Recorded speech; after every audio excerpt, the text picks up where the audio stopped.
स्वामी जी, बड़ी दीदी एक बच्चे को जन्म देने वाली है। क्या? हाँ स्वामी जी। हेलो, क्या भाभी इस बार में एक बच्चे को जन्म देने वाली है? हाँ स्वामी। नहीं महारानी नहीं, क्यों? बिल्कुल तुम गलत बोल रही हो पीछे, बिल्कुल तुम गलत बोल रही हो महारानी। क्या? अरे मेरी भाभी कभी इस बार में मां नहीं बन सकती है। अरे तुम मेरी देवी जैसे भाभी मां पर कलंक क्यों चढ़ा रही हो महारानी, क्यों चढ़ा रही हो? क्या स्वामी जी, आप तो मेरी बातों पे यकीन नहीं हो रहा है? बिल्कुल यकीन नहीं है। अगर आपको यकीन नहीं हो रहा है तो क्यों नहीं अपने नजर से आप अपने देख सकते हैं स्वामी। अगर ऐसा बात है महारानी, अभी इसी वक्त यहाँ से तुम का महल से शीघ्र भाभी माँ को मेरे पास भेज दो। मैं उनके मुखारबिंदों से सुनने के लिए चाहता हूँ वो इस साल में एक बच्चे को जन्म देने वाली है या नहीं। ठीक है स्वामी जी, मैं अभी महल को जाती हूँ और भाभी को भेज देती हूँ। इस समय मैं दरबार में बैठ करके मैं अपने भाभी माँ का इंतजार कर रहा हूँ।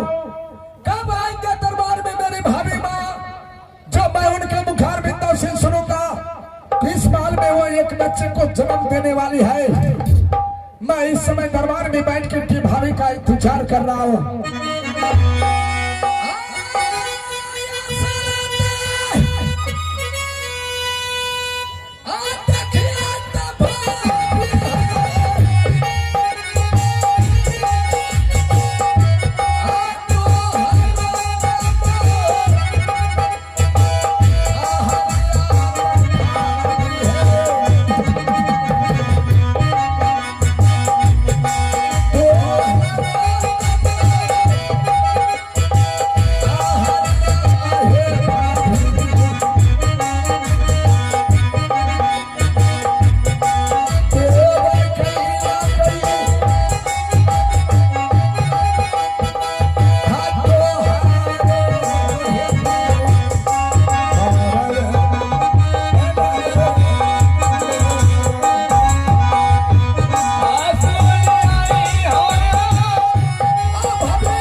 भाभी अभी इसी वक्त बुलाने की क्या बात है? भाभी इस समय दरबार में बुलाने का एक ही मकसद है। क्या मकसद? याद है भाभी, जब मैं छोटा सा था आप जब मुझे गोद में सुलाते थे तो लोरी गा करके सुनाते थे। बिल्कुल, बचपन में आप कहानी गा करके सुनाते थे भाभी। सुनाते थे कि कमाल, तुम्हारी माँ ने तुम्हें जन्म देने के 2 दिन बाद इस संसार सागर से चला गया।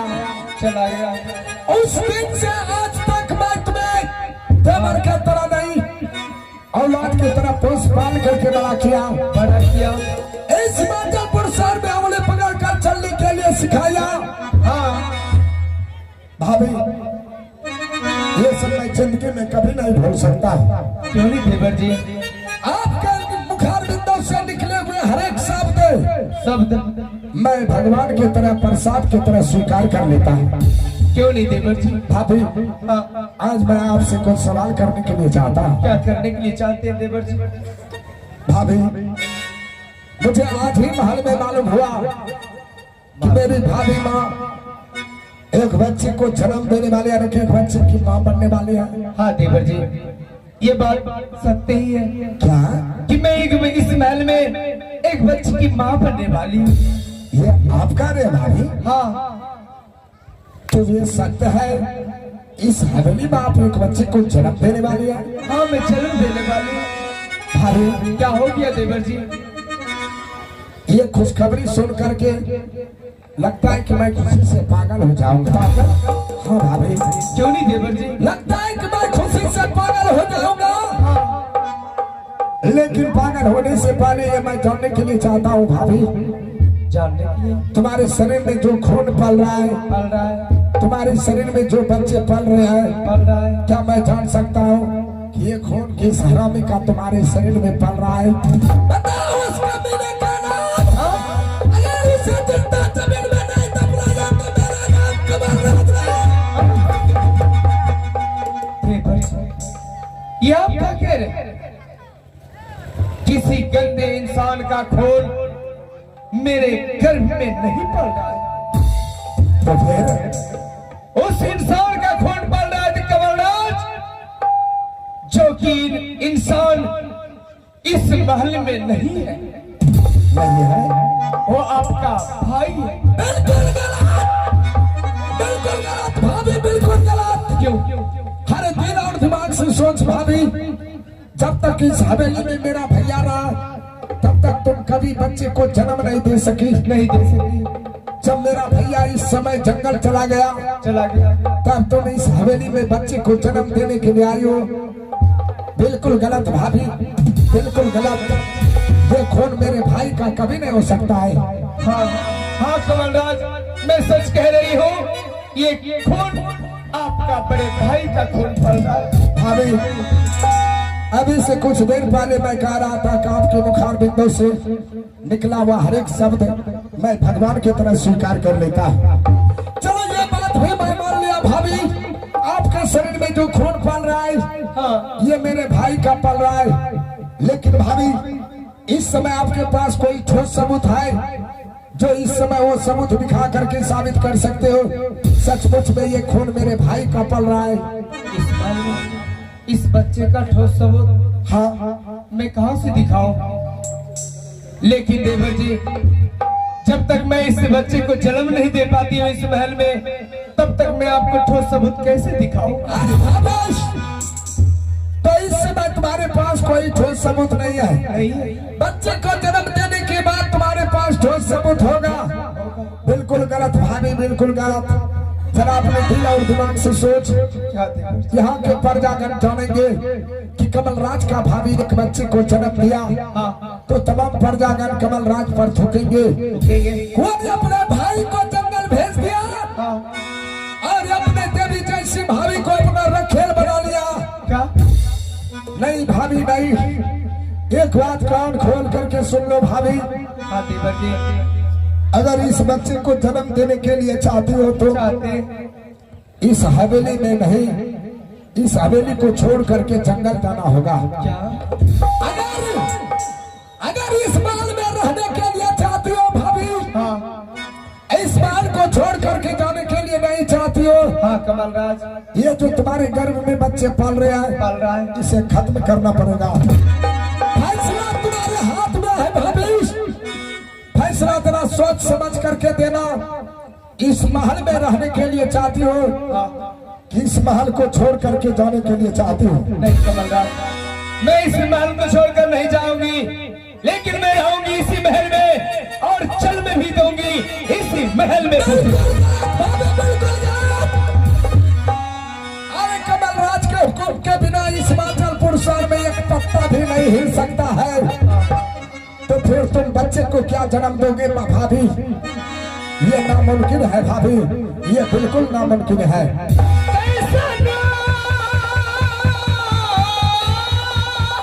मर गया तुम्हारा कमल, भूल गया कमल का नाम, मर गया तुम्हारे लिए कमल, मर गया आज के बाद तुम्हारा कमल।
के लिए।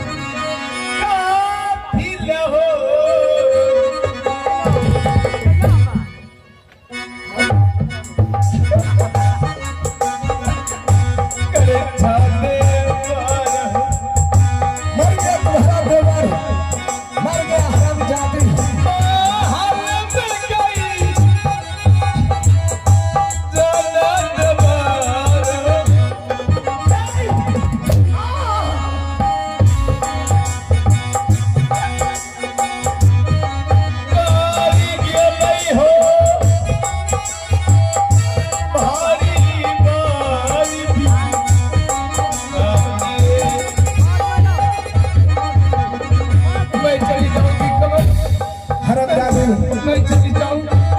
तूने एक हाथ से गलती किया, ईश्वर ने तुम्हें दूसरे हाथ से परिणाम दे दिया। अब तुम यहाँ से जा बाहर, तुम्हारे शरीर में जो नौलखा वस्त्र पानी भी है इसे उतार करके रख देना और शरीर में भंगे फुटे बांध करके यहाँ से जितना जल्द हो सके चले जाना। याद रहे यहाँ के तमाम प्रजागण कोई तुम्हें पहचान नहीं सके। अगर कोई प्रजागण पहचान लिया तो समझ लो हरमजादी रामलाल सब कर देंगे। बिल्कुल नहीं पहचान। चल यहाँ से निकल।